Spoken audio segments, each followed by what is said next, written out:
What's your studio usually like? We're Uh, recording, by the way. I mean, so we're in oh, it. okay.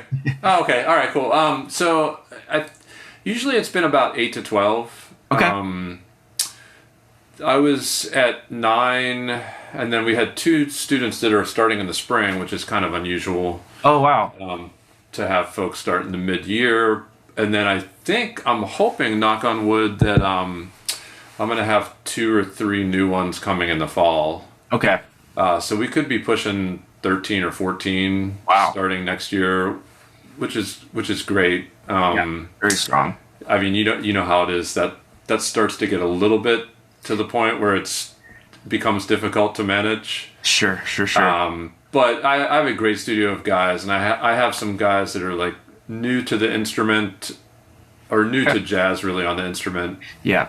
and then a couple of guys that are just killing it. Where I'm like, whoa, slow down because you're going to be like playing me under the table like in Right. about Right. 2 semesters. But it's a great mix, and all the cats are really nice, and it seems I never know how they treat each other when I'm not around because it's like the old guy's not around, but Right. they seem pretty supportive and pretty cool with each other, and you know, not now getting together to play as much, but Sure. before the pandemic, really trying to get together and kind of have that community, which is great. Yeah, I always was a little envious because, like, when I went to my undergrad, there, like there was like a really strong group of guitarists that were like 4 to 6 years older than me. So like they were finishing school or like maybe had just left, and I knew that they were like really tight and like really had like a vibe and a community in the guitar studio. But then when I got there, I was literally the only like jazz guitar major to graduate in like 4 years by the end. So like Oh wow. kind of Okay. just me most of the time. So I definitely missed having that kind of camaraderie. But Yeah. You were at Capitol? yeah, yeah. Okay. Yeah, we again, thanks for the gig hooking us up in Oh, for sure. Columbus. But yeah, we had a great time. We went in that day with Stan. Doug wasn't there, and I worked with a handful of the guitar players, and boy, there were a couple of those guys sounded really good. Yeah. The faculty, I can't remember the faculty's names. I'm sorry, but bass player and drummer, killing, really great. So yeah, we had a great time, and Columbus is always great. Cleveland's always killing. So Excuse me. Yeah, absolutely. Capital's always been strong. Yeah, especially with Stan there.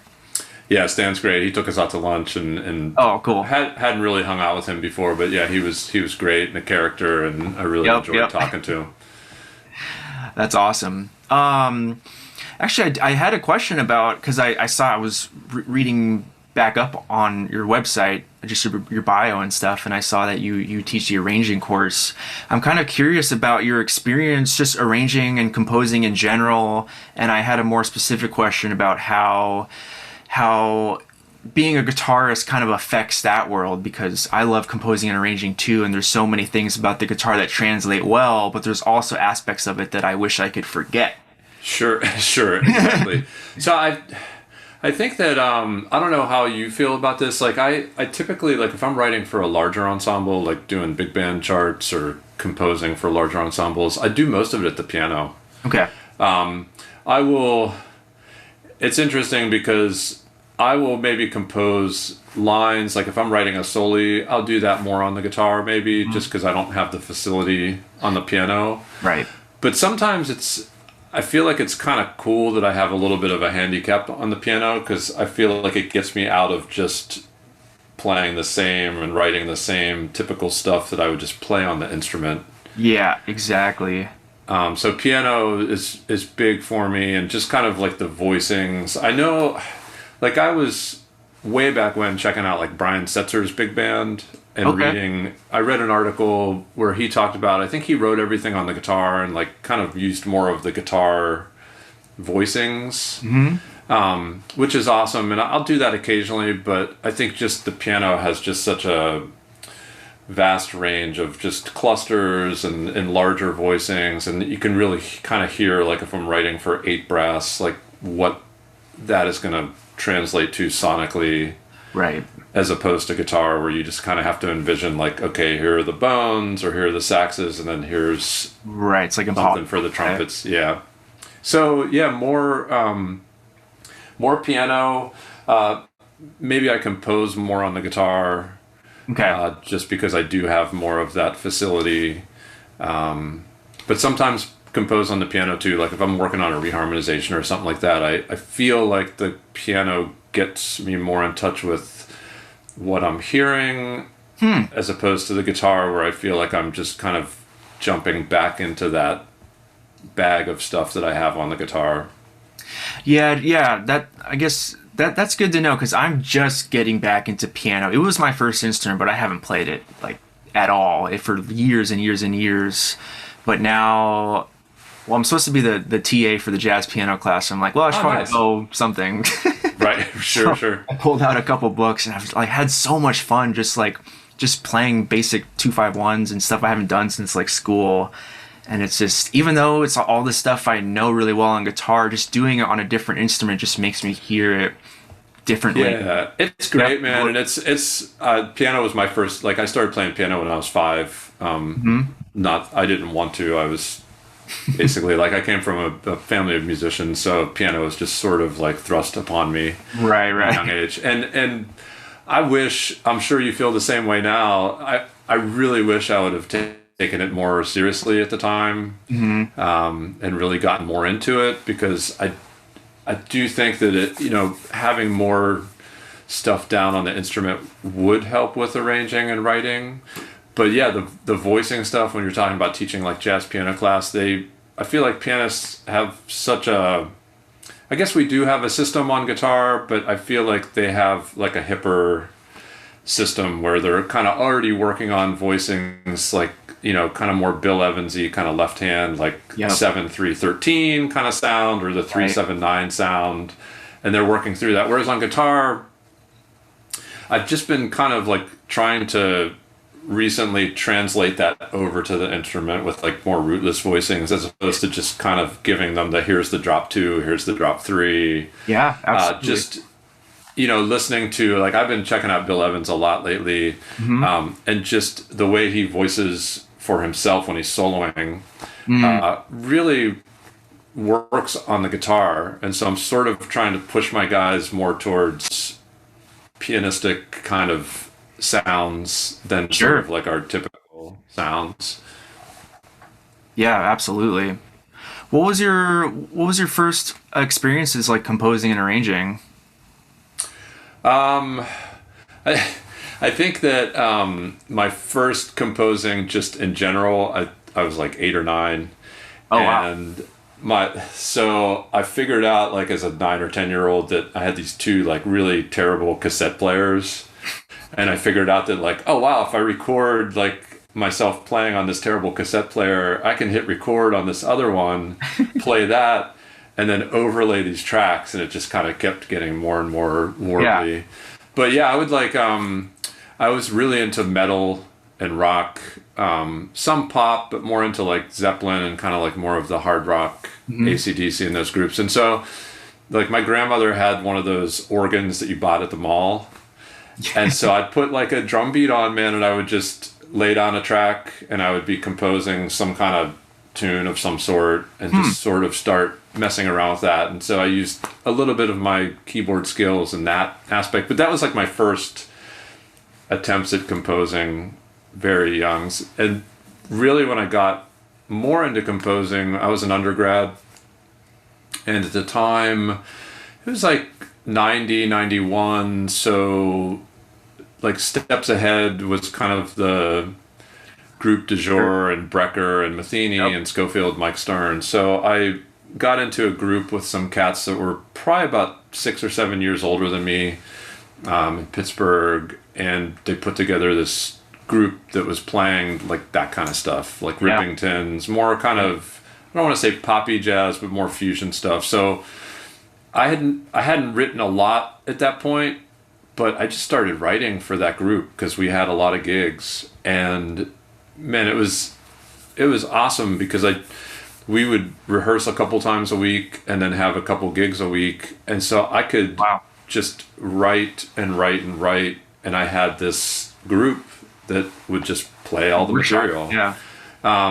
And so I just started writing a lot, and I would get very specific with like piano. Like some of the stuff was just more like lead sheetish, but some of it was more specific piano voicings, trying out like listening to Bob Mintzer and hearing like the bass and the tenor saxophone playing lines together, just experimenting with different colorations that I wasn't necessarily hearing up to that point. But I was like 19 or 20, so I just hadn't heard enough at that point. But that was really the time where I started writing quite a bit. And really I felt like the writing helped my playing to a big extent, because it's like when we're learning guitar, it's like we're shredding, you're getting all this like bag of licks together, and you're this substitution and this and that and the other thing, but your playing kind of ends up sounding like that. And when I started composing and thinking about the arc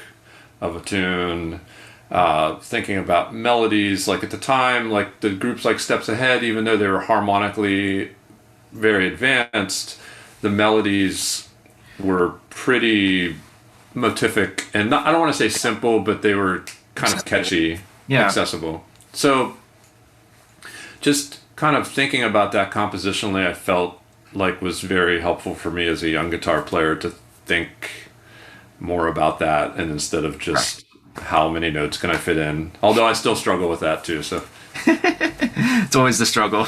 Yeah, exactly. But yeah, that at like probably 18 or 19, like sophomore year in college, really caught the bug.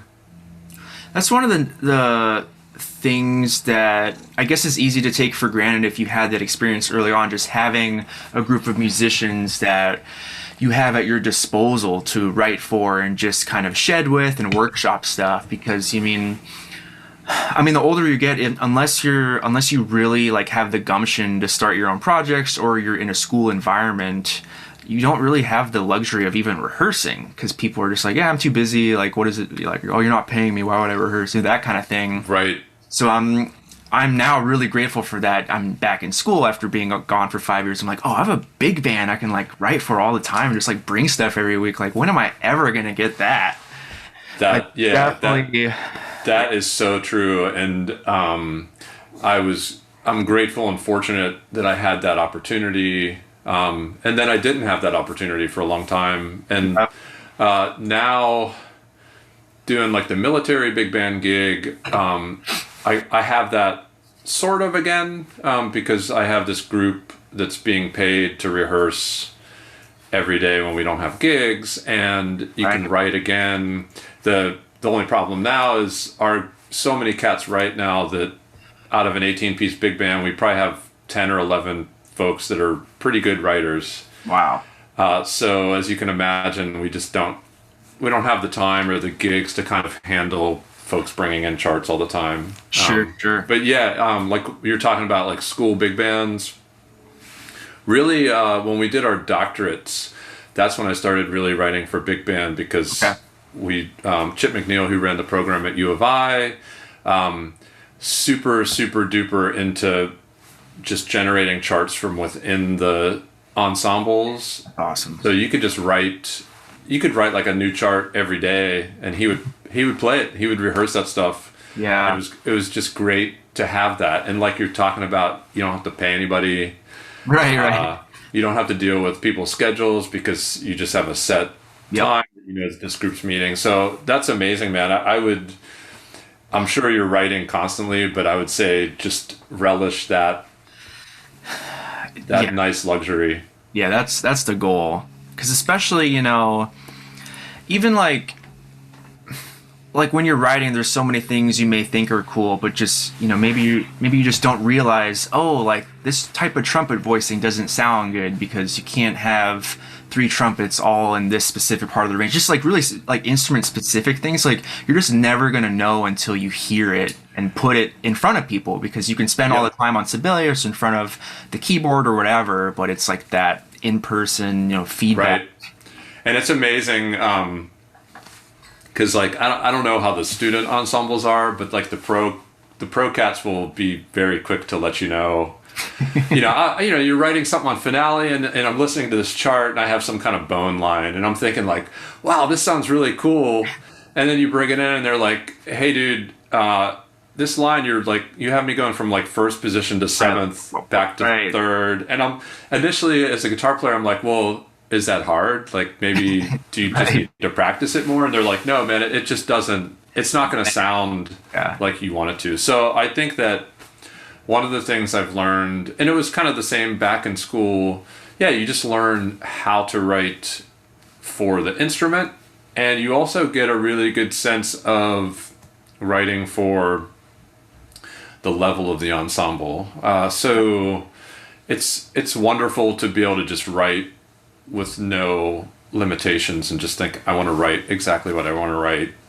But it's more challenging when you get a call from somebody that says, hey, I'd love you to write a chart or something for my college band, but it's kind of maybe a more beginning college band. The lead trumpet player can't really play above like a G above the staff too much. And so when you start writing in those constraints, I feel like I almost learn more at that point.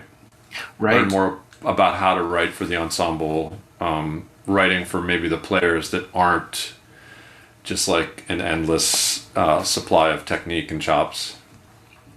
Yeah, I think restraints or limitations or like a handicap, like you said, when you write at the piano, I think those things can be turned into an opportunity to learn something new or just figure out how to work with what you have, because it's nice to write in an ideal world where everyone's just going to burn whatever chart you have or whatever tune you write. But sure, I think it's great to have both sides. Yeah, it's great. Like I love Sammy Nestico's writing as much as I love like Maria Schneider's writing. And so it's like I think about Sammy Nestico and that era of writer, and man, their charts basically almost play themselves, where they bring in a chart, it's great, and the band just reads it.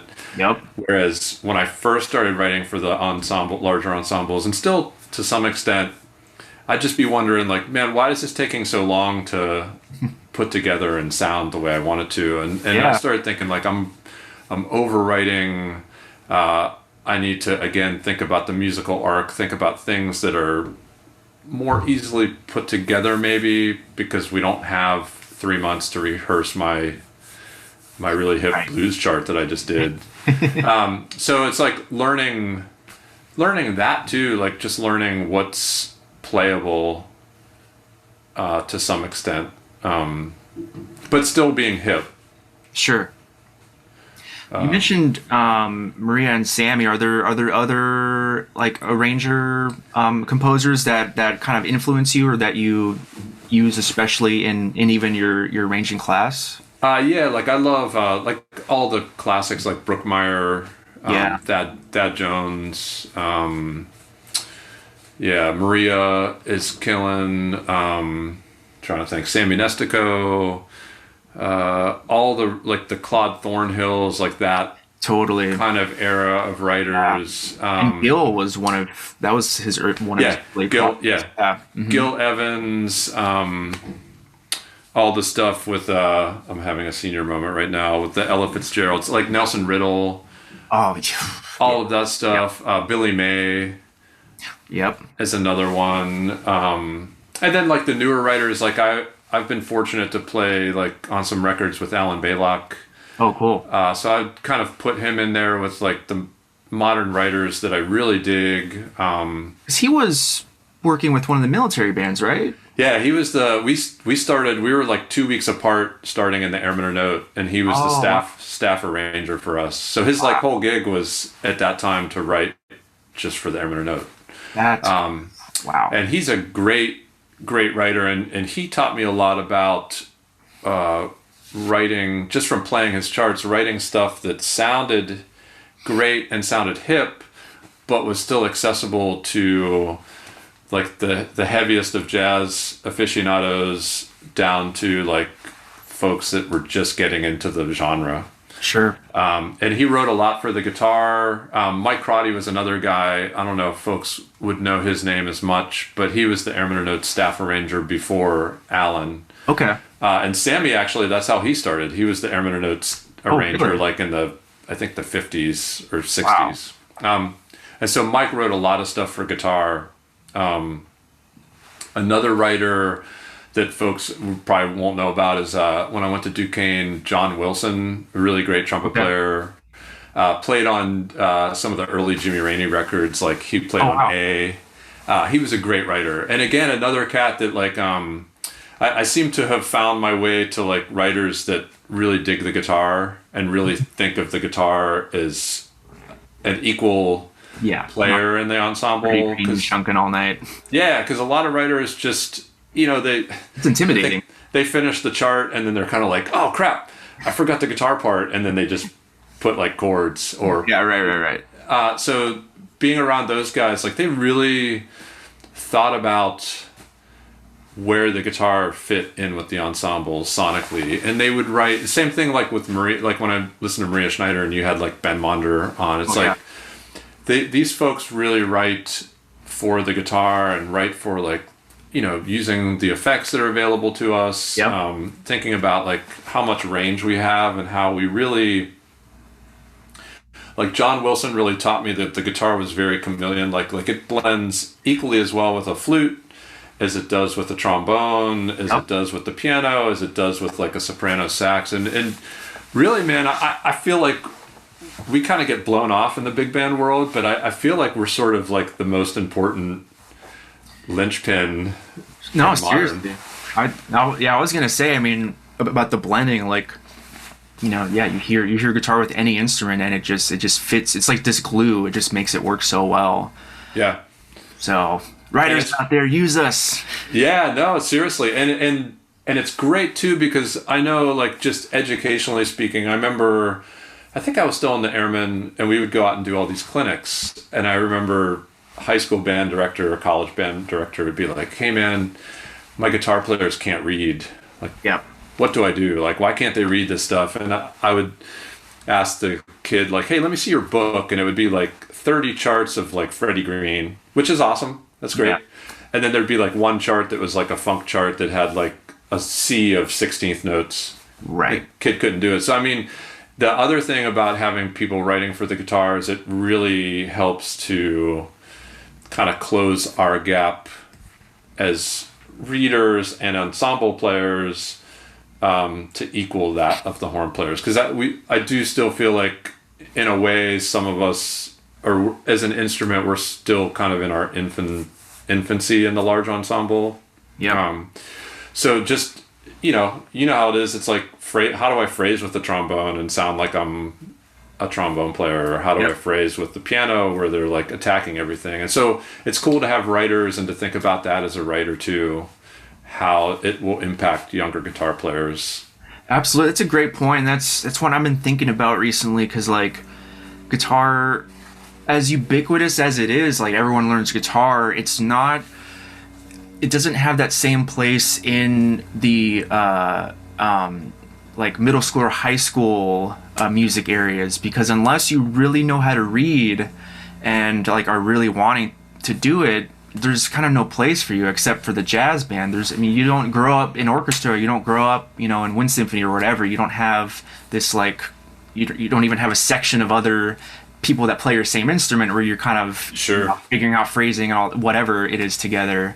So it's definitely hard as a band director. I've talked to people who are like, how do I get, because they know that there's guitarists at the school. It's like, how do we get them interested in music that they can't even play? Right. Because it is interesting, and I would say by and large, band directors and folks that are running like big bands, like college, high school educators, they're for the most part horn players. Totally. Brass or woodwind, and so.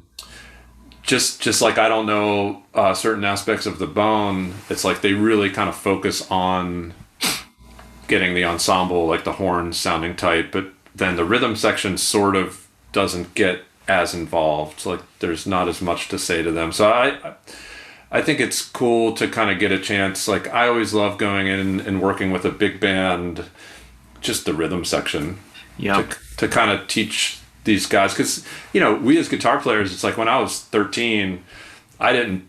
I wasn't like out buying a Count Basie record. I was out buying like Iron Maiden records Yeah. and listening Yeah. to like Jimi Hendrix. So these a lot of these kids don't even know who Freddie Green was or Totally. what he contributed to the instrument. So I think it's cool to almost like double team these ensembles where you have the person that's kind of rehearsing the more horn stuff, band director, and then come in and kind of work with guitar, piano, bass, and drums, and just how they fit into the whole ensemble.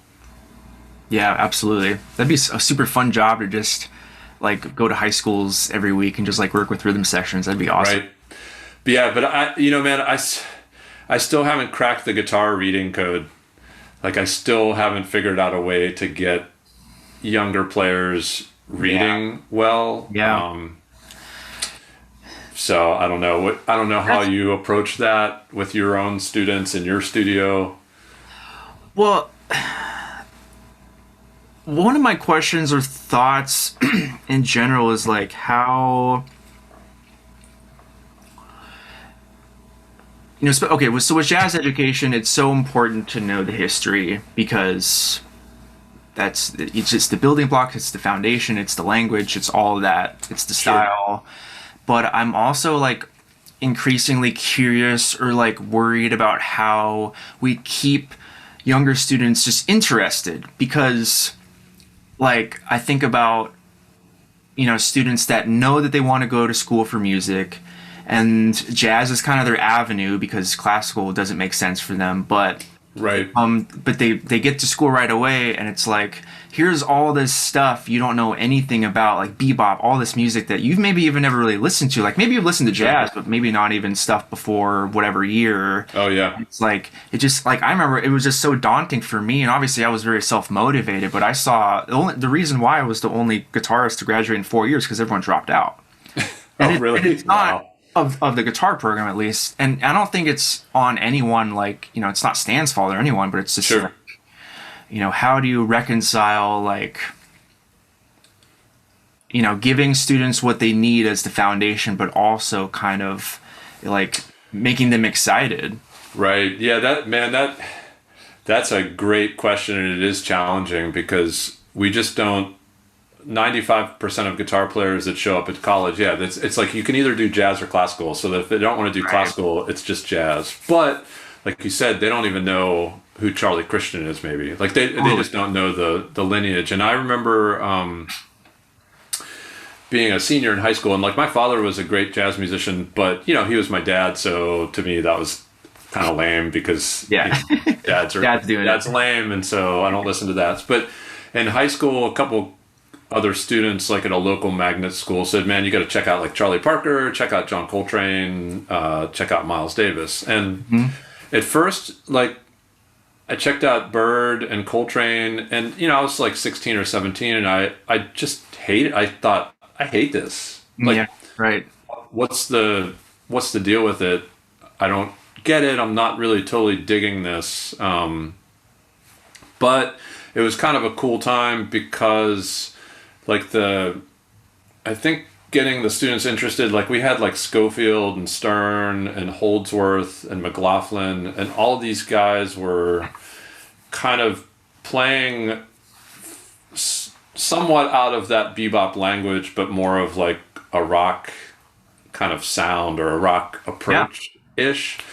So I was lucky to start hearing like those guys, and I felt like that was a little bit of a bridge to getting back to like the Bird stuff and thinking, oh, okay, now I get what I don't get what he's doing yet, but I get why it's people love this, and I started to really catch that bug. And I think it was because we had that kind of really obvious bridge in the 80s and early 90s of guitar players that were playing with like overdrive, wah wah. Stern was like using octave stuff and delay and bending. Yeah. And like hearing like stuff like We Want Miles with Mike Stern, it's like it's heavy metal, but with all the bird language. Yeah, total. Yeah, You yeah, know, so I've been kind of just trying to maybe, and I really should do this more now that you brought it up, like exposing my students to that stuff. Because a lot of the cats, I'm trying to think of the cats now. So if I play, like, Adam Rogers is one of my favorite, like, modern guitar players. Like, I love his sound, like all his straight ahead quartet stuff. But if I play Adam for like an 18-year-old freshman, I feel like it has that same effect where they just don't know, what is this guy doing? yeah, There's a little bit of a disconnect where if I play them like Stern from like Time and Place or any of the Brecker stuff, they're immediately like, wow, this is awesome. absolutely. And then Adam kind of becomes like, oh wow, this guy's killing too, because I start to see the lineage. And Adam's maybe not even a good example because he does all the I mean, he is using all the same rock stuff as well. Sure. But maybe like I don't know, like the Joe Passes or like the guys that aren't familiar with that stuff, it gets a little bit lost on them until they have some kind of bridge from what they've checked out Yeah, to exactly. those guys. And sometimes students, I've had students over the years that after a couple years, they just come to terms with, I just don't like jazz, Yeah. and so they maybe move into a different major or switch or figure something out. So some students just never come around to it, but then some students like catch the bug and they devour stuff, and then they start telling me about players that I haven't checked out. And Yeah. they get like super duper into it, and that's exciting. And even the players that don't ever get around to that or don't catch the bug, it's still great to work with them, because then it pushes me as an educator to kind of inspire them so that they don't stop playing, Absolutely. choose a different career. Yeah, I think for any musician that wants to, really play professionally in any scene, and they're interested in like the academic thing, they should get a jazz degree, because they're gonna get the most tools and the most resources and just the most knowledge Sure. to take into any other field. You don't have to play a straight ahead gig in your life, but if you have those tools, Sure. you can translate it to anything. Yeah, absolutely. And if Adam watches this, like, I love Adam's playing, and I didn't mean to say that the kids don't dig it. It's just, I was trying to think of an example of like clean jazz guitar Totally. that's complex. Oh yeah, no, I know what you mean. But I think that's the right approach. Like starting with something that they can relate to, because like 99% of the time, any guitarist coming into a collegiate program is going to come from some sort of rock or funk or pop, whatever background. Like, Sure. I don't. How many guitarists have you seen that have come into your program that have been like directly from like a classical or like jazz, like all that standpoint? That's really rare. It's pretty rare. And yeah, it's very rare. I have a student now, a kid, Grayson Boatwright, that already came in. He transferred from, he went to Utah where Corey Christensen teaches. And so he was already like in high school super into like all the old school cats. So Yeah. he kind of came like formed to be into it. So then I feel like now I just need to expose him or steer him towards maybe players that he hasn't checked out. Sure. And I have another kid, Alan Fogelson. Some of these kids are like, it's unbelievable how talented they are and how quickly they pick things up. But he came in with not as much jazz background, but plays cello and has like just super technique on the instrument and great ears. So it's like with him, I just had to kind of say like, hey, transcribe like this solo and this solo and this solo. And he just caught the bug and just is super into it now. And again, like these are students that are kind of checking out players, and they'll text me every once in a while like, hey, have you checked this out? Check this guy out. I just heard this. So that's really enjoyable for me as an educator when they're that into it. Absolutely. I also wanted to ask about, what was your first experiences teaching, and then also like your experiences teaching at the university level for the first time, just how you kind of have learned to deal with that situation, because not I meant that sounded like in a bad way, but teaching in the collegiate environment is so Yeah. different. There's so much more responsibility, and you kind of have to. I also kind of Sure. wonder how you like plan, like do you kind of give the same things to this all the students, or is it all kind of different each year? Or, Yeah, that's a great question. I probably had the same experience that everybody does when they start teaching. You're teaching like maybe to music store or teaching kids yeah. like, here's this AC/DC tune, or here's Yep. this Avenged Sevenfold tune, or whatever. Right. So you kind of do that. And yeah, I'd say the biggest difference for me at the university level, or one of the biggest differences, is you kind of have like this end point. So it's like you have a starting point in the fall semester, and then you know that there's a jury, and then you know that the end of the freshman year, sophomore year, then they're going to have recitals, they're going to have barrier juries, Right. junior, senior recitals. So there's kind of like these sort of goalposts or posts that you're sort of working towards. Whereas teaching the other stuff, like students at stores and just private lessons, I'm not saying it's not as rewarding, but it tends to kind of just sort of be this sort of like you're with the tide of the ocean, and you Yeah, just it sort of could go be a where the little tide takes lateral you. at times. Yeah. And you can't, you have like certain things that I know, like a college student comes to me and is going to be a jazz guitar player or a commercial guitar player. We know that there are certain things that they just have to know. Like you have to know your scales to some extent, you have to know your chords to some extent, you have to know how to like play through tunes, you have to know language, listening, you have to know the tune. Like there's more specific materials that I know they have to be able to do. Like you have to have good chops. You have to read to some extent. So I guess the biggest, change or kind of like being in that environment is kind of a little bit of a weighty feeling of, oh man, I got to make sure that I get this person from point A to pro player, because once they graduate, the biggest thing I tell my students is when they're in college, everybody's kind of not really competing with each other, but there's a certain like, okay, they know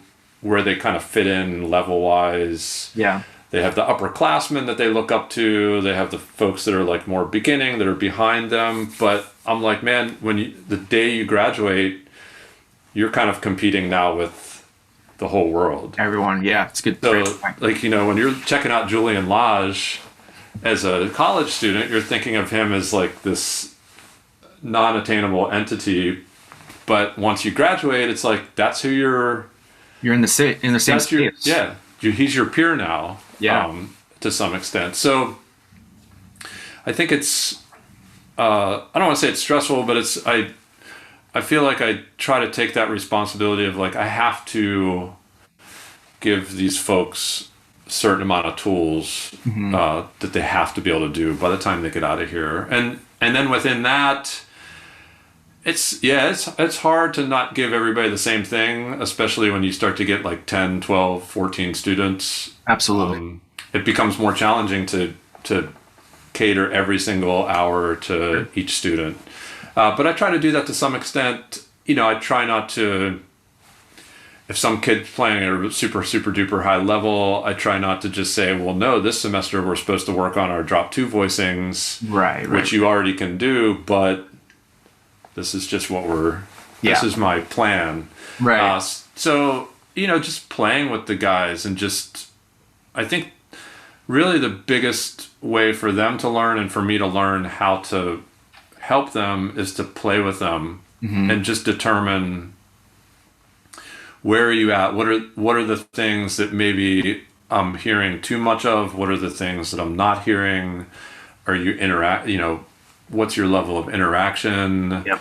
Are you Like a lot of students have the tools, but when they play, it just kind of sounds like they're using these tools Sure. in a certain way. So I'm thinking like, okay, now with this guy, if he knows has a certain bag of materials together, now we have to talk about putting that stuff together in a musical way so that you don't just sound like you're playing this bag of material. So I don't even know if that makes sense, but trying to gear all of the tools that they need to the different players and trying to get it to them at the right time, or at a time like I feel like they're ready for that material.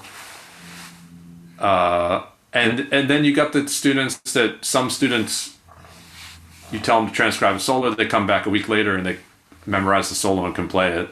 Yep. And then sometimes you have the students that you give them a solo to transcribe, and 12 weeks later you're sort of saying like, hey, where's that solo? Are we going to ever get to that solo? Are we going to finish that solo? I've learned over the years that I can't have a specific agenda, because every student's different and they all learn at different paces and all are different levels. So I just kind of try to have this overarching bag of stuff. And so I drop a lot of stuff onto a OneDrive for them, and they can peruse at their leisure, like whatever they want to. And then hopefully that might generate questions. That's the other thing, like my best students and my students that I enjoy the most are the ones that come with a curiosity and with questions, and not just questions like what strings do you use or how high is your action, but the students that will come to you, and I'm sure you have these students where they're checking out like Adam Rogers, and there's some lick that they're like, wow, what is he doing there? So kind of sort of illuminating stuff that they dig really is sort of those are the best moments, I think, for both myself as a teacher and for them as a student. Absolutely. Yeah, I feel the same way. So along with education, another thought or question I had was, you've spent so much time in kind of all the facets that a professional guitarist can live in. Like, you're in a full-time performing ensemble with the military band.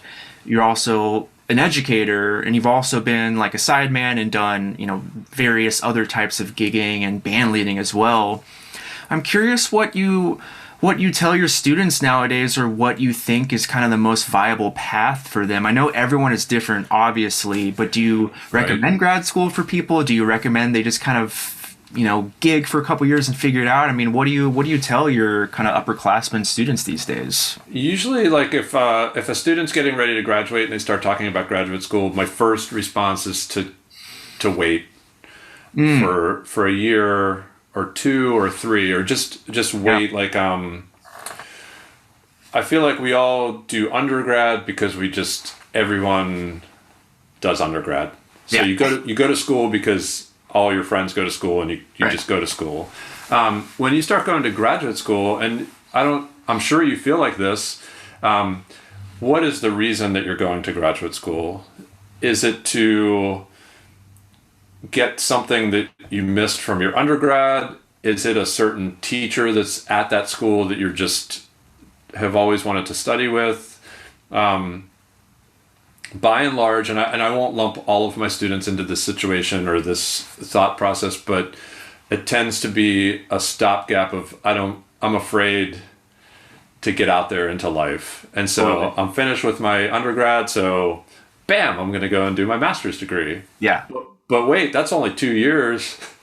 I'm only 23 or 24. I still don't want to join the world. So now maybe I'll do my doctorate. Right. And stay straight through school. So I didn't do my master's till I was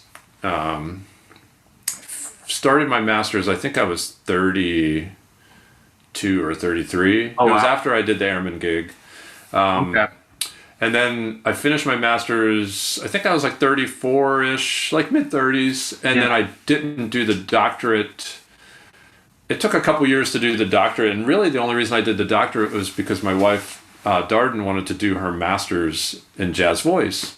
And at the time we were living in Nashville, there were no programs that appealed to her. There just weren't any programs for jazz voice. So we ended up, she ended up auditioning and getting it at the University of Illinois. And then she got a fellowship, and I was still like hesitant. So I was going to stay in Nashville, and she was just going to go to Illinois for like the school year. Sure. And we were going to keep our place in Nashville. And the Chip McNeil, the guy that ran the program, was like, "Hey man, you should do your doctorate. You want to teach college? Like that's going to really look good for you." And I was still sort of like, no, like no more school. Right. But finally I decided to do it. But I feel like we had a reason. Like we were starting to want to teach more at the university level. Realized the other thing with U of I is they had a really great faculty. So I was like, man, like it would be great again to just become a student for a couple years. And it was amazing. Like I miss that 3 or 4 years of just focusing on playing. But yeah, so I tell my students to think about why you're going to grad school. And if grad school is to just hold you off from just getting out into the scene, that's really just the worst. Yep. You're just not going to get anything from it. And I think that the older we get, I don't know how you were as an undergrad, but like I was not a great student as an undergrad. But then when I got older and went to grad school, like I took it more seriously. I got more from it. I knew kind of how to get more from it. Right. So yeah, I steer them clear. If they're just like adamant about like I want to do a master's degree, I would then steer them clear of staying at George Mason and studying with me. I would say you have a master's program? Yeah, we have a doctorate as well. Really? In jazz? So it's not, the doctorate's like just a performance doctorate.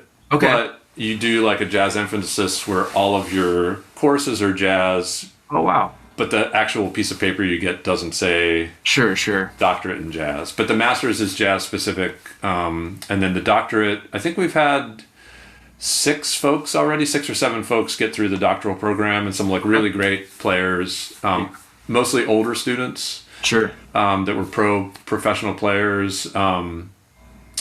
Yeah.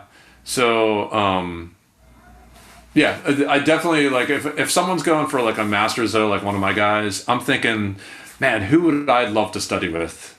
And I'm thinking like, I'd love to study with like Mike Marino or whoever. And so I'll tell them like, hey man, check out like this school, Temple, this school.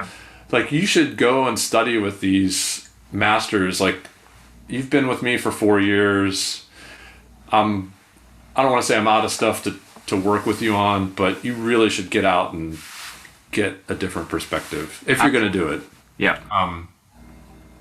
Yeah, so I feel like we kind of steer them away from it initially. What was your doctorate in? I can't remember if it's called jazz studies or jazz performance, but it's okay. So they jazz doctorate. Jazz. Okay, gotcha. Yeah, it was very specific to jazz, and then I think my minor was in ethnomusicology.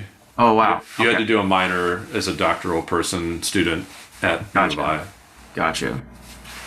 So that's something I'm seeing more and more like as soon as I got to grad school, everyone's already talking about getting their doctorate.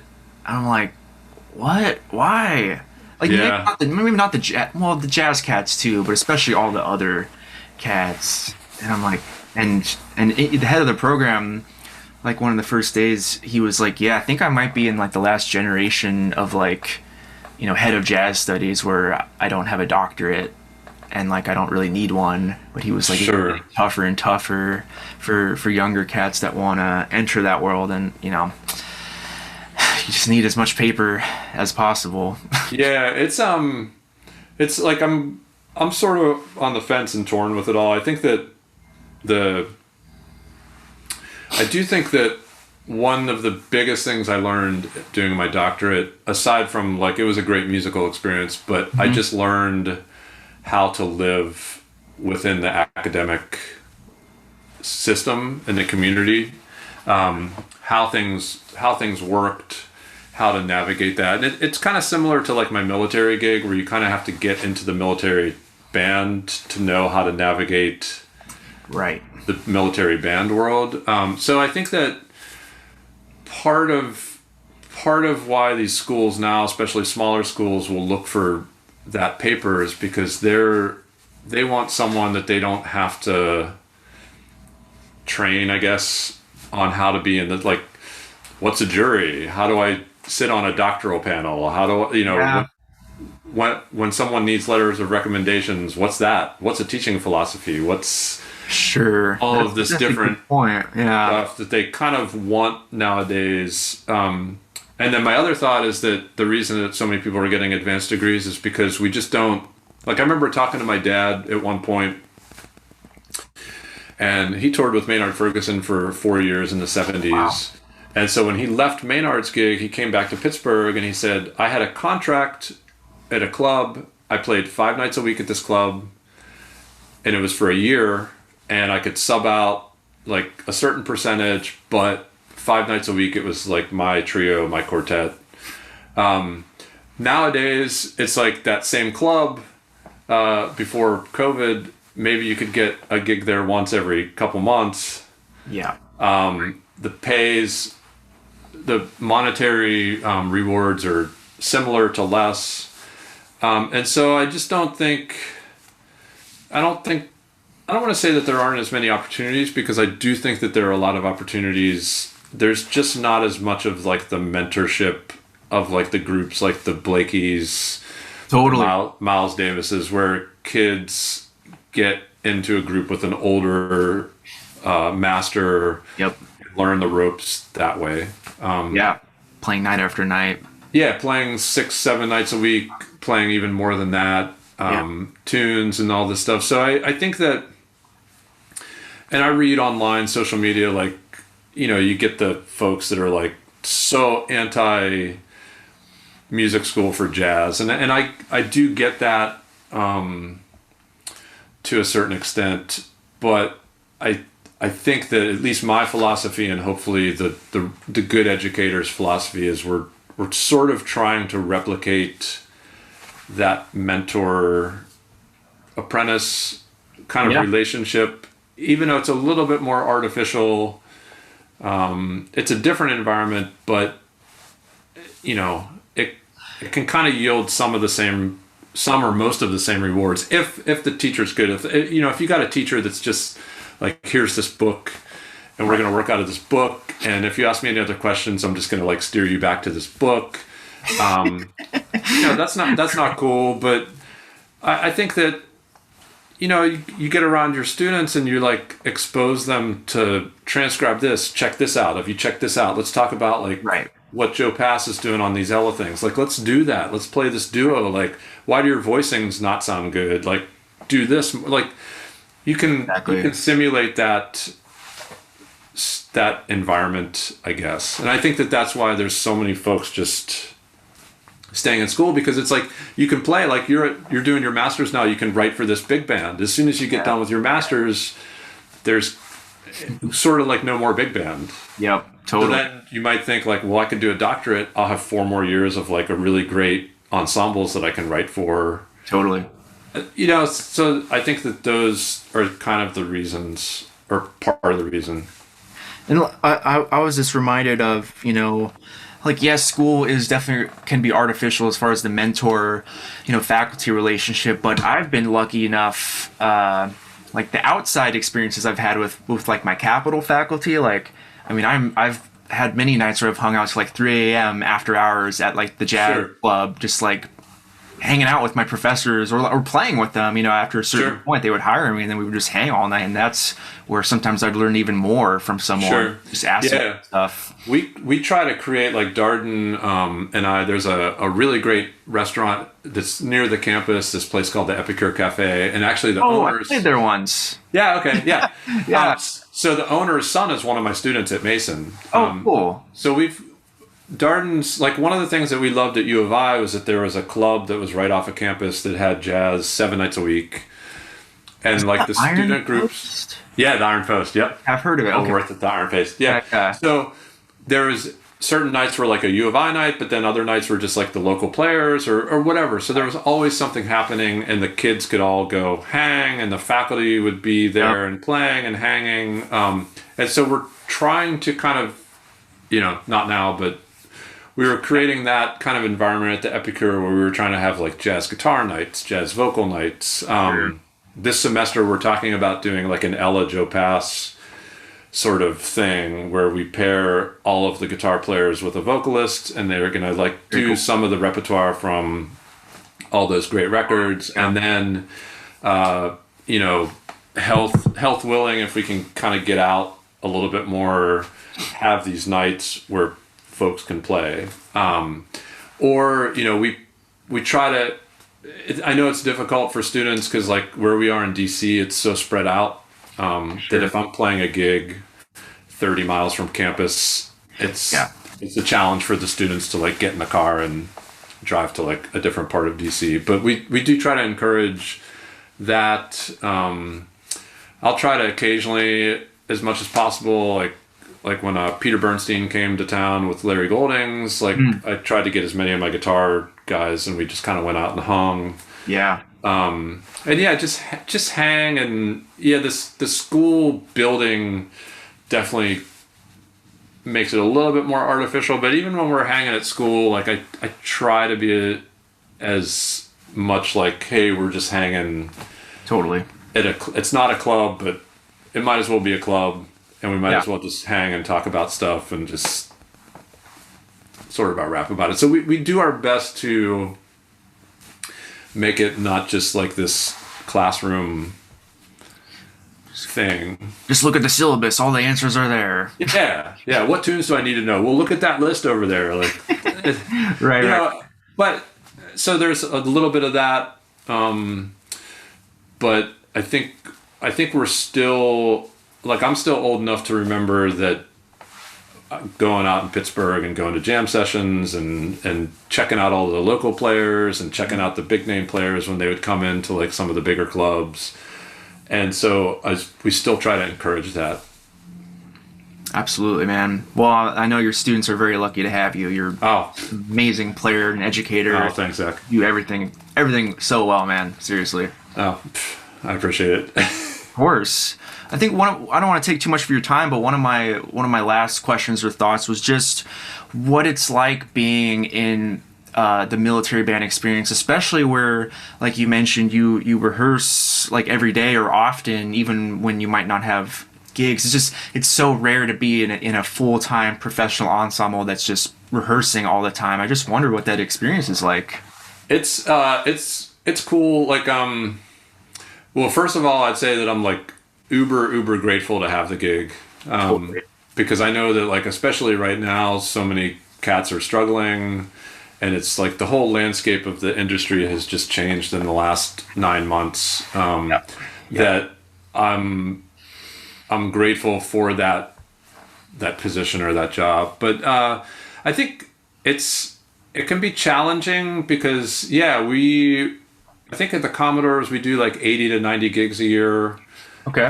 As the full band. That includes like a 3-week tour in one of the regions of the United States. Then I do like probably another 15 or 20, 25 like solo / small group kind of events, I guess, whether they're background music. Yeah, through the military. And then if we're not playing gigs, like we're usually the busiest in the summer and the fall. In the kind of like the winter, kind of early spring, we're rehearsing like 4 days a week usually. And then if we have gigs, then we don't rehearse as much. But it can be like, I think the challenge with rehearsing a lot and doing these gigs with the same group and the same folks is just kind of maintaining an edge. Totally. So like when I was in the Airmen of Note for the first 8 years, you have this full-time gig and you have the salary and you have these benefits, and it can be really easy to become complacent. Sure. Absolutely. Because if you're playing slips a little bit, nothing's really going to happen. And if you just keep getting better and better and better, the gig's still the gig. So Right. when we left the Air Force and we're in Nashville and then went to Illinois, it's like if you're not playing at a high level all the time, you're not getting called to play. Totally. Yeah. Or cats hear you and they're kind of like, it seemed a little like Shawn's like not on his game or something's not right. So there's like this great energy and edge to just being a full-time freelance musician where you know that no matter what gig you do, you gotta play right at the top level because resets every time. Yeah, it resets every time. Well, 2 gigs ago I sounded really good, so don't worry. I played a great solo on that tune the other night, so like I'm good for like a couple more months.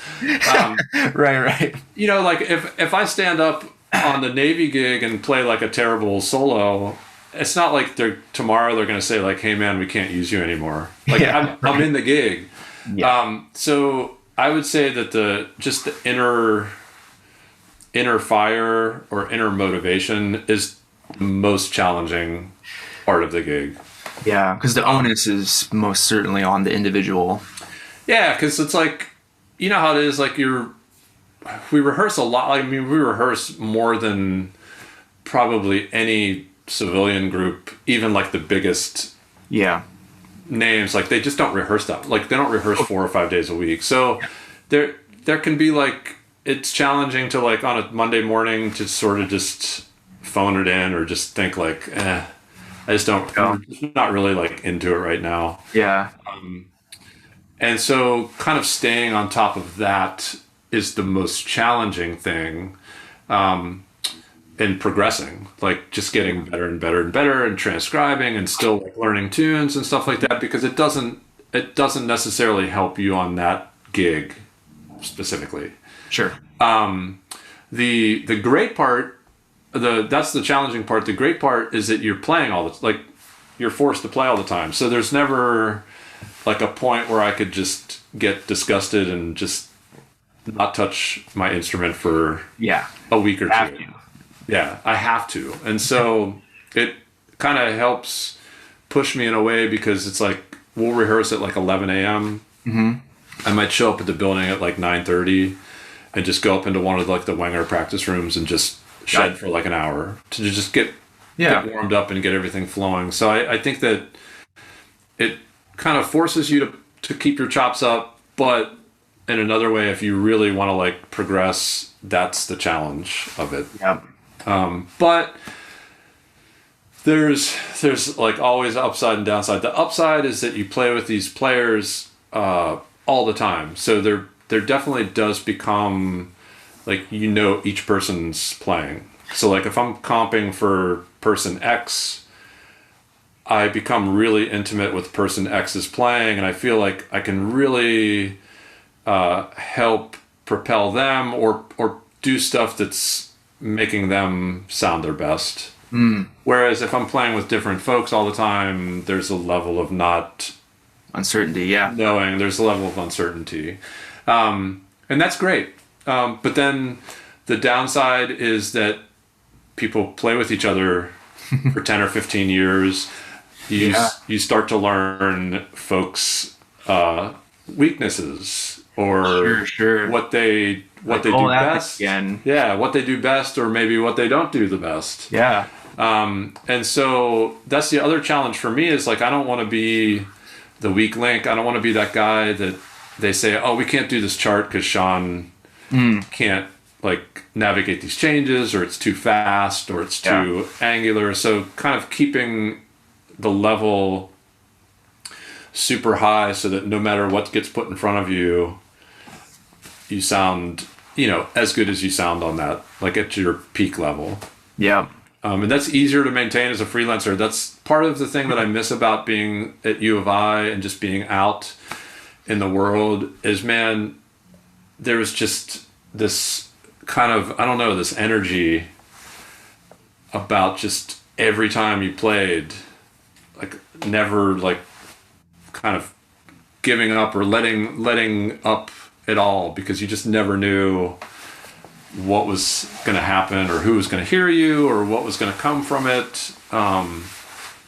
And that's great. But then also having the full-time thing is great. It's just challenging to simulate. It's again, like you have to simulate artificial, like desire to like, yeah, man, I really want to like keep improving.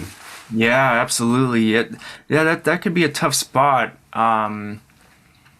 Though I'm certainly envious of at least the level of stability you would have with that. Because I mean, honestly, my reason for going to grad school is because I want to be in a better position to teach at a university where, you know, Yep. I can have maybe beyond an adjunct thing, which is just not possible without a master's, certainly. Sure.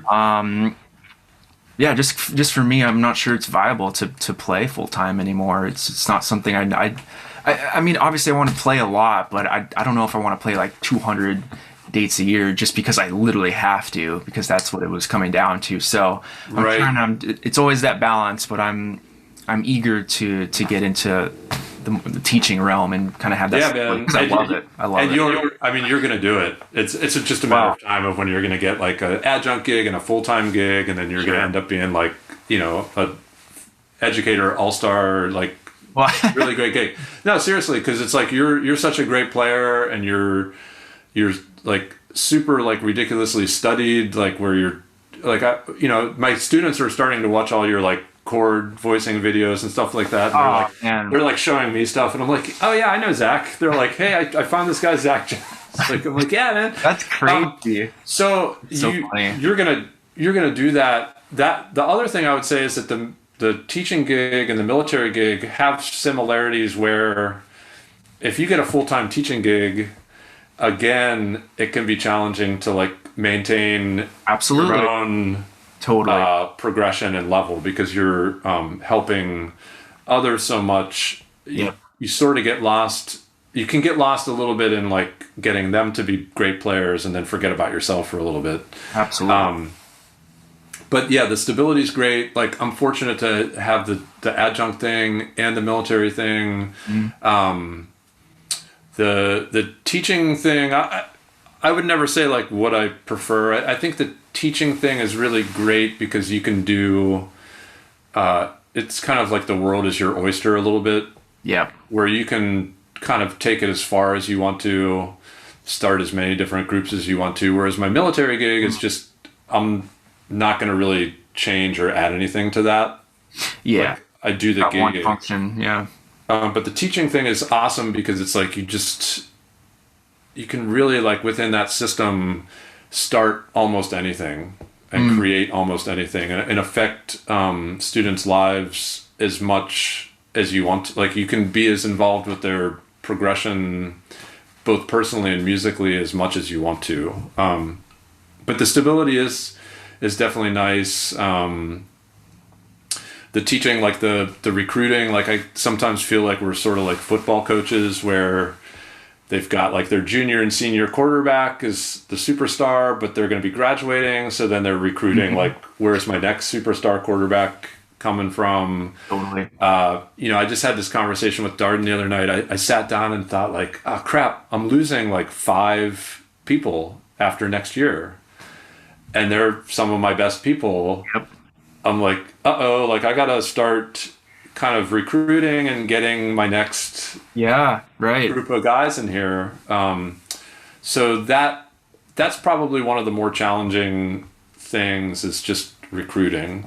What does that space look like? I mean, is it as specific as, do you know, like you get specific scholarship money? Like, hey, Shawn, you can have access to this amount of money that you can throw at a student that you really want. I mean, do you get that kind of? I know, like I know we have money, and so it's like each year it just kind of depends on if we get like some like ridiculously talented student that comes in, I can push for that person to get like a certain scholarship or advocate for that person. But you just never know, because some years we'll have a really great large group of incoming students, so that it becomes harder. And then some years, if you have a few less students coming in, it's a little bit easier to give more money to that Right. kind of like star people. But yeah, it's sort of like a voodoo and witchcraft, where you just don't know where these students are going to come from. Yeah. And sometimes you can get a student like the highest scholarship that the school offers, and then they just determine that they want to go somewhere else. Like, Yeah. it's kind of like this sort of chess game a lot. But the recruiting thing is, like, for me, is just almost the most important part of the gig.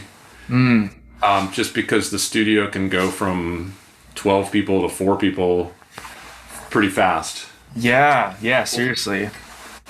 Or 4 to 12 pretty fast. And then trying to increase the level of the studio, like, so that, when I first started teaching, the studio were more beginners, but now I feel like I have like a handful of like really talented, accomplished players, and then I have some of the more beginners that are moving towards that. And so the level's increasing. And then when the level increases in the older students, it increases in the younger students, because they see these other students, Totally. kicking butt. Yeah, that's awesome, man. Yeah. But yeah, man, you're whatever school hires you whenever is going to be super, super lucky to have you. Thank you. I appreciate that, man. Well, I don't want to take up more of your time. Thank you so much for doing this. It's super awesome talking to you. It's always a blast. Thanks, you too, Zach, man. Always great. Do you have anything to promote? Any new music, records? No new records of my own, but I just recorded, I think it's coming out on Origin Records in March. Really great trombone player in DC, Ben Patterson, just did a quintet record, that I'm really proud of. It's all his original music, and I think that's coming out in March. It's called Push the Limits. Sweet. I'm back promoting, like we just did a performance that was aired at the Gen conference on Thursday. So if you missed that, that's on YouTube under the Shawn Purcell group. Love to watch that for sure. And so that's some original stuff. Darden and I are planning on doing we haven't set when we're going to record, but sometime in the summer, we're wanting to kind of do like an old throwback, like the Cannonball, Nancy Wilson record, George Shearing, Nancy Wilson, where we kind of do like a half instrumental, half Gotcha. vocal record. So we're going to be doing that this year. But Ben's is the most impending, like the one that's coming out the quickest. Sweet, man. I'll definitely look up your Gen performance. I saw it was happening, but I didn't catch it live. Yeah, we recorded it like in December, and it turned out well, man. It's hard to replicate a live performance when you're playing in a big hall that has 0 people. Yeah, And exactly. the sound's kind of not really you're not getting that same like live Feedback, yeah. vibe. But I feel like I'm pretty proud of the performance, and I think we got pretty close to like people really seeing like a live show. But yeah, Symmetricity is the one. That's my big plug. Oh, it's so killing. I was listening to it I drove up from Columbus today, and I listened to it on the way again. Oh, thanks, Zach. I appreciate it. Sure. Thanks. I read that Benedetto article. Really cool, man. And that guitar is killing. Oh yeah, let me Show me first. Yeah, let's see that. Shameless Do it. plug. So yeah, I just got this. I don't know, like right before Thanksgiving, I guess. And I played this. It's the Pat Martino model. Yeah. And I met them at the Gen booth last year. Okay. And a really good friend of mine that I replaced in the Airman Note, Wayne Wilkinson's a Benedetto artist. And he's like, man, you should come down to the booth and hang with Howard and Jackson Evans and all the guys. And I played the Pat Martino, and I was just like, I don't need another guitar, but man, this guitar is like so amazing. Like it was just one of the most comfortable guitars I ever played. And so Wayne helped me, and I worked with Howard and got like an artist deal with them. And so I ordered the guitar custom. I just got it right before Thanksgiving. It was like a week before we did the Gen video. Oh wow. So the Gen video, like I feel like I'm watching myself, and I can just tell like I just got this guitar, so I'm like not completely used to it. But it's such a great axe, man. And the article that Bob and Cindy Benedetto just put out, they were so awesome, and you know, Cindy was just so great, and I was just floored that they even to just be a part of that. Is amazing. But yeah, the guitar is amazing. It doesn't have like the Pat Martino like tree trunk strings on it. It's got more manageable strings. That was a big one. But yeah, it's great, and they've been super great, and I'm thrilled, you know, to represent them as much as I can. Awesome, Shawn. Dr. Shawn. Yeah, man. Thanks, Zach. We'll talk soon, man. Yeah, thank you so much. My pleasure. Later. Yeah, see ya.